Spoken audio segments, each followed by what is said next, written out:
Hello दोस्तों आज की इस वीडियो में हम बात करेंगे एक ऐसे भारतीय कंपनी की जो एक छोटे से टिकट बुकिंग प्लेटफॉर्म से शुरू होकर आज 1000 करोड़ रुपए से भी ज़्यादा की कंपनी बन चुका है। जी हाँ दोस्तों, हम बात कर रहे हैं bookmyshow.com की। bookmyshow.com कैसे इतना सक्सेसफुल कंपनी बन गया, जानेंगे आज की इस वीडियो में।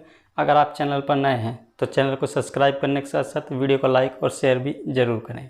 दोस्तों, बुक माई शो की शुरुआत हुई थी साल 1999 में और इसको 3 दोस्तों ने शुरू किया था, जिनका नाम था आशीष हेमराजानी, परीक्षित डार और राजेश बालपांडे। इन तीनों ने मिलकर बुक माई शो को शुरू किया था और इसकी शुरुआत की कहानी भी बहुत ही इंटरेस्टिंग है। आशीष एक बार साउथ अफ्रीका गए थे और वहाँ पर उन्होंने रेडियो पर एक ऐड सुना जिसमें रग्बी का टिकट रेडियो पर बेचा जा रहा था या उसके बारे में बातचीत हो रही थी। वहीं से उनके मन में भी एक आइडिया है कि क्यों ना अपने इंडिया में भी एक ऐसा कोई प्लेटफॉर्म बनाया जाए जहां पर लोगों को खेल के और मूवीज़ के टिकट ऑनलाइन मिल सकें और लोग घर बैठे टिकट प्राप्त कर सकें। उन्होंने भारत आकर अपनी नौकरी छोड़कर इस आइडिया पर काम करना शुरू किया और अपनी एक छोटी सी कंपनी बनाई, बिग ट्री एंटरटेनमेंट, और इसमें अपने इन दोनों दोस्तों को भी शामिल किया। अब ये तीनों दोस्त इस बिग ट्री कंपनी को चलाने लगे और शुरुआत में काफ़ी परेशानियाँ भी आईं, क्योंकि वो दौर ऐसा था जहाँ पर नया नया इंटरनेट था। वहाँ पर लोगों के पास credit card, debit card, online payment की सुविधा भी नहीं थी। तो उस टाइम पर ये अपने आप में एक बहुत बड़ी चुनौती था। और 1999 में इनकी छोटी सी कंपनी को $50,000 की फंडिंग मिली, जिससे ये अपनी कंपनी को चलाने लगे। बेसिकली शुरुआत में ये करते क्या थे कि किसी भी मूवी के टिकट बल्क में ख़रीद कर उनको लोगों तक डिलीवर करते थे बाइक के द्वारा। लेकिन इसमें इनकी 150 लोगों की टीम थी और हर इनके लगभग बड़े बड़े शहरों में 21 ऑफिस थे जिससे सारा काम करते थे।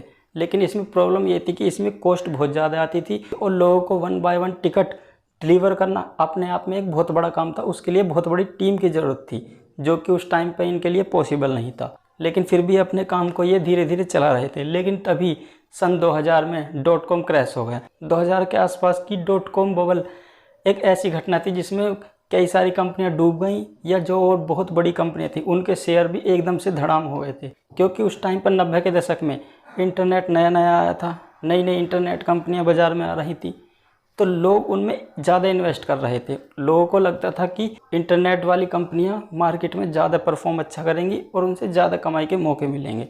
एक उससे हुआ ये कि ज़्यादा इन्वेस्टर एकदम से आकर .com वाली कंपनियों पर इन्वेस्ट करने लगे, जिससे कि कंपनियां उनको अंधाधुंध खर्चा करने लगी और उसमें उनको प्रॉफिट भी नहीं हो रहा था। कई कंपनियां तो ऐसी थी जिनमें उनको प्रॉफिट तो कम हो रहा था, लेकिन उन्होंने फंडिंग के मिले पैसे से अच्छे अच्छे ऑफिस बना लिए थे, वैकेशन पर कर्मचारी जा रहे थे। इसलिए .com बबल फट गया और .com बबल को जितनी भी .com कंपनी थी जिनके पीछे .com लगा था, वो कंपनियां या तो बर्बाद हो गई या उनके शेयर बहुत डाउन हो गए।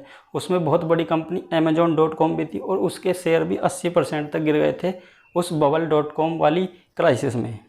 और .com बबल का शिकार ये कंपनी भी हुई। ये कंपनी भी बबल .com की वजह से जो इसको 50,000 की फंडिंग मिली थी वो कंपनी ने इनसे वापस ले ली और 150 लोगों की टीम में अब केवल इनके 3 बंदे ही बचे थे।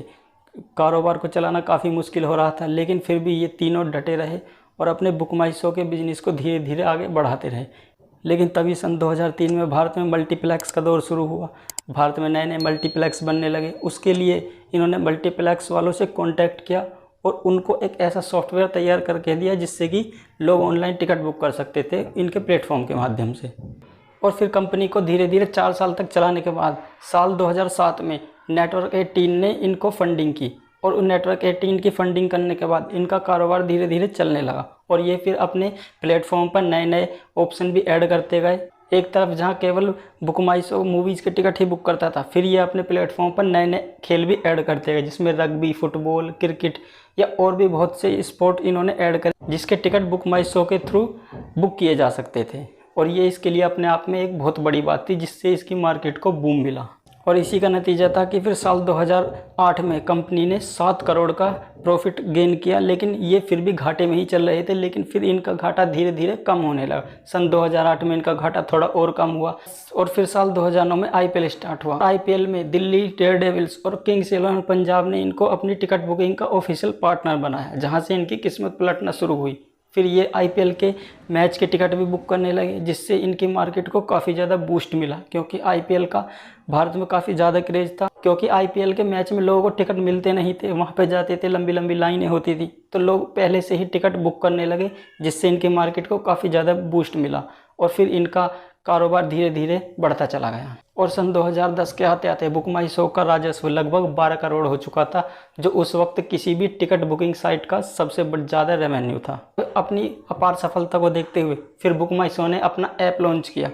2012 में ऐप लॉन्च करने के बाद इनकी रीच और भी ज़्यादा बढ़ी और इन्होंने फिर और भी उसमें काफ़ी सारी चीज़ें ऐड की, जैसे कि कहीं पे कोई कॉन्सर्ट होता था उसकी टिकट भी बुक कर सकते थे, इवन जो भी कोई इवेंट होता था उसकी टिकट भी, स्पोर्ट्स भी कुछ भी हो या फिर किसी मूवी की टिकट बुक करना हो, सब कुछ आपको फिर बुक माई शो के एक ही प्लेटफॉर्म पे मिल जाती थी, जिससे लोगों को इधर से उधर नहीं जाना पड़ता था और इनका प्लेटफॉर्म लोगों के बीच पॉपुलर भी होता गया। और इसी का नतीजा था कि सन 2013 में इनका रेवेन्यू 52 करोड़ का था और सन 2016 में इनका रेवेन्यू 83 करोड़ रुपए का हो चुका था। इन्होंने 2016 में फिल्म दंगल के एक हफ्ते में लगभग 3 मिलियन टिकट बेचे, जो कि अपने आप में एक आज तक बहुत बड़ा रिकॉर्ड है, जो कि बुक माई शो के नाम पर ही दर्ज है। लेकिन फिर तभी साल 2020 में कोविड-19 आने के बाद सभी कुछ बंद हो गए और कोविड-19 का उस समय ऐसा था जब कंपनी को काफ़ी घाटा हुआ था और इन्होंने अपनी 95% कर्मचारियों को बाहर निकाल दिया था। लेकिन वो टाइम ही ऐसा था कि वहाँ पर सब कुछ बंद था, ओबियसली बात थी, इनका भी डाउनफॉल था। लेकिन उसके बाद से फिर इन्होंने ग्रोथ करते गए और आज कंपनी के पास लगभग 3 मिलियन एक्टिव ग्राहक हैं और ये आज महीने में लगभग 15 मिलियन से भी ज़्यादा टिकट बेचते हैं। और ये भारत ही नहीं बल्कि इंडोनेशिया में भी कार्य करते हैं और ये सिंगापुर में भी आने वाले टाइम में जाने की इनकी योजना है। यही कारण है कि आज कंपनी लगभग 1000 बिलियन डॉलर से भी ज़्यादा की कंपनी बन चुकी है और ये लगातार धीरे धीरे ग्रो करती जा रही है। तो दोस्तों आज की वीडियो में इतना ही। वीडियो कैसी लगी कमेंट में अपनी राय ज़रूर दें। वीडियो को यहाँ तक देखने के लिए बहुत बहुत धन्यवाद।